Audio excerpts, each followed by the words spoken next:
Welcome to the Archetypes of the East series. Today we'll be covering the hexagram of small actions, steady accumulation, and the power of subtlety.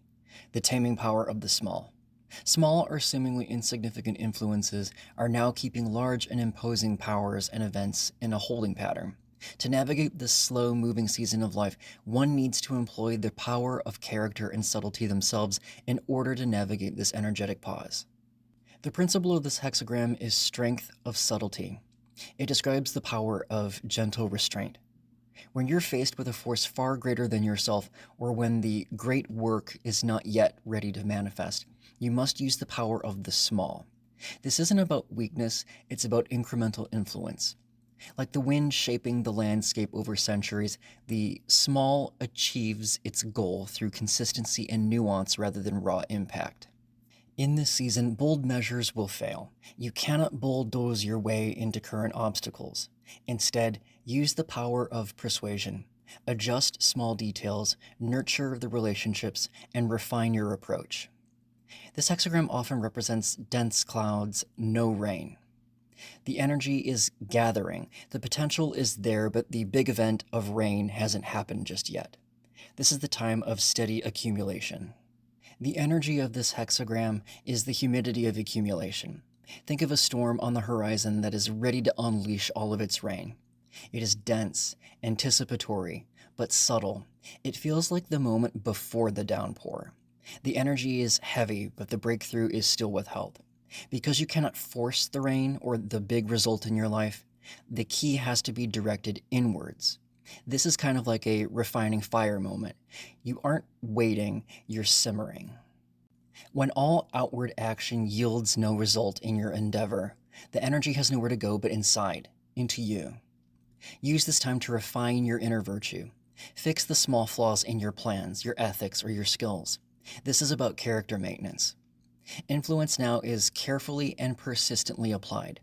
Think of the wind. It doesn't smash through the door, it breathes through the cracks. Use a gentle tone or a soft persuasion. A whisper at this time will travel farther than a shout in this environment. Success lives in minor details. This is not a time for big picture visions.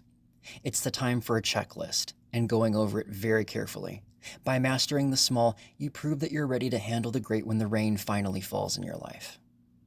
The image of hexagram 9 is wind over heaven. The wind drives across heaven, the image of the taming power of the small.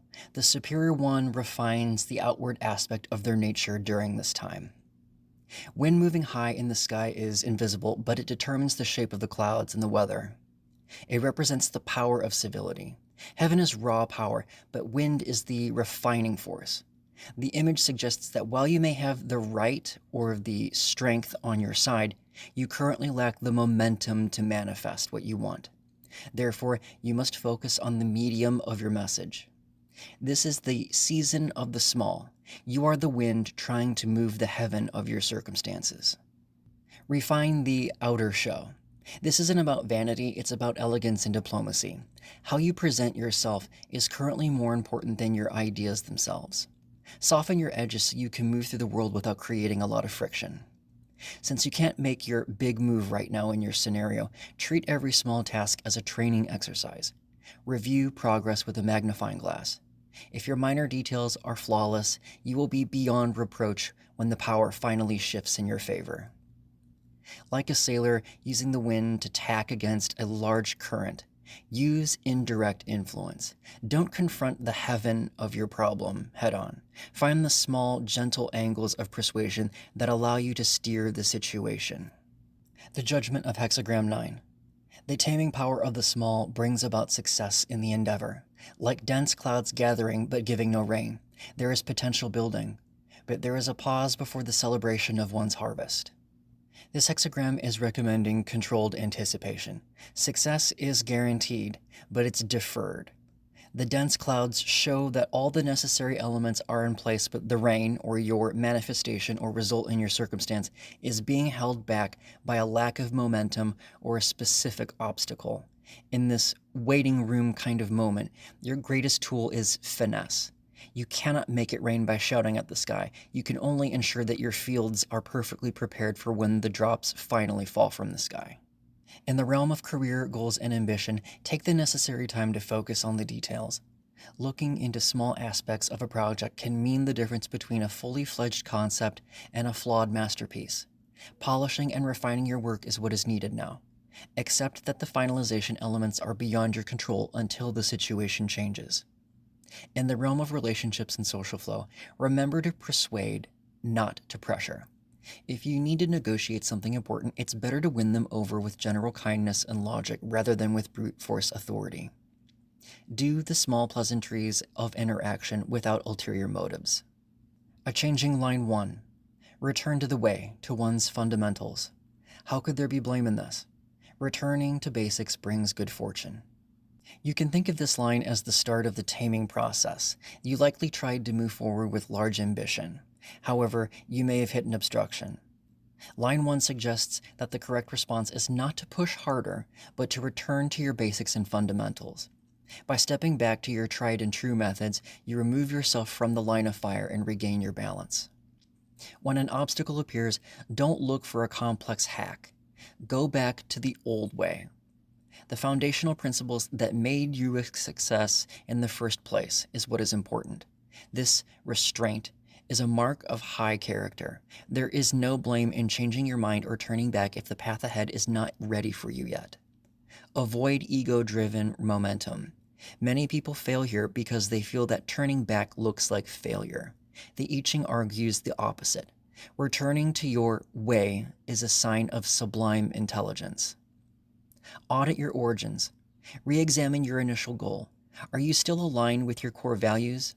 If the wind can't move the heaven right now, return to the earth of your preparation. This is the back to the drawing board line. If an endeavor or a conversation feels forced, just stop. Reread the manual, check the basic requirements, and simplify your approach. A changing line 2.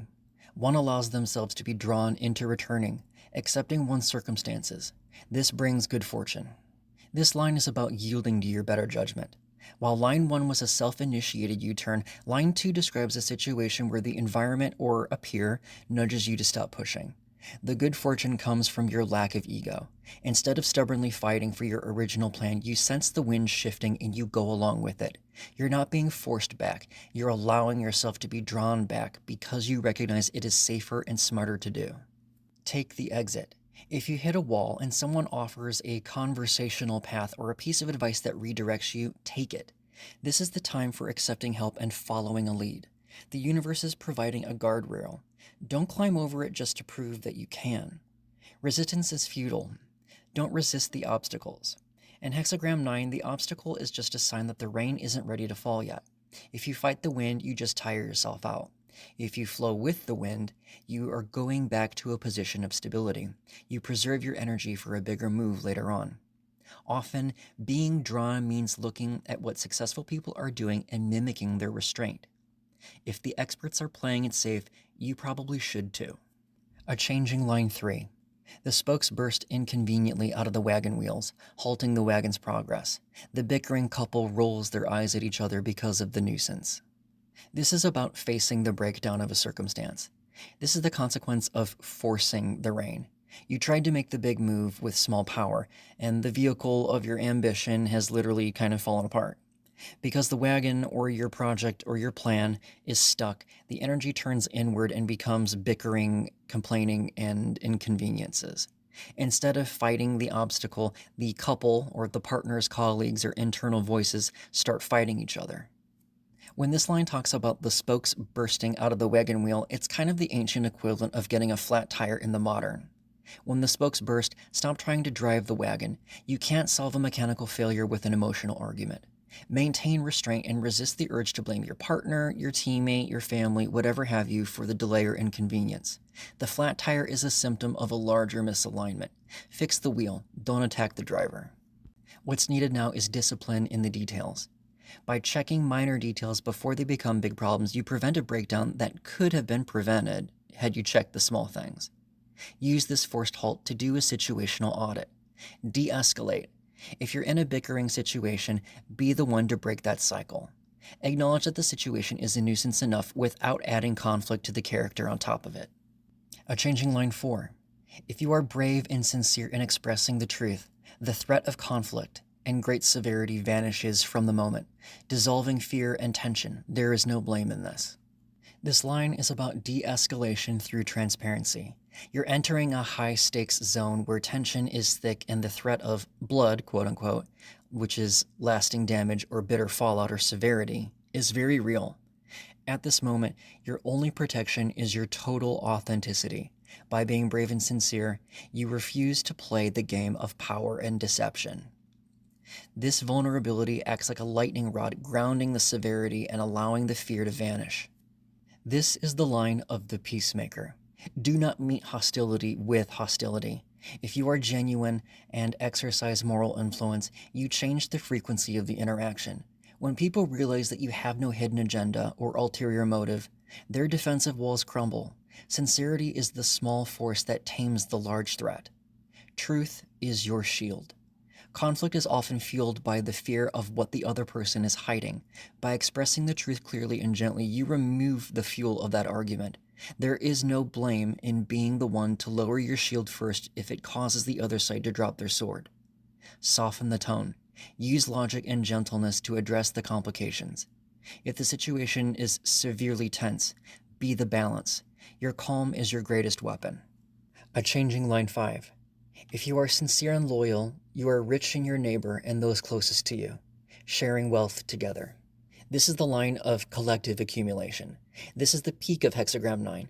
Because you've refined your character and disarmed conflict with truth, you have earned the ultimate currency, trust. Your wealth is no longer just your own private virtue, it's the shared wealth of a loyal network. You are rich in your neighbor because their resources, energy, and support are now naturally available to you. This is the virtue of leading by example. Do not hoard your influence or your ideas. The good fortune here comes from mutual support. By being loyally attached to the success of those around you, you ensure they are attached to yours. This is how the small force finally gains the mass required to move heaven. Sincerity is the glue. This wealth only exists as long as your loyalty is genuine. If you attempt to manipulate your neighbors, per se, for selfish, large moves, the bond will dissolve instantly. This is the time to come together to address an obstacle. Don't try to be the lone hero. Leverage your social capital. The solution to your problem lies in the hands of those closest to you. A changing line 6. Due to the lasting effect of character, perseverance brings the receptive, gentle power of influence into danger. Like the full moon nearly at total brightness, the goal is nearly achieved.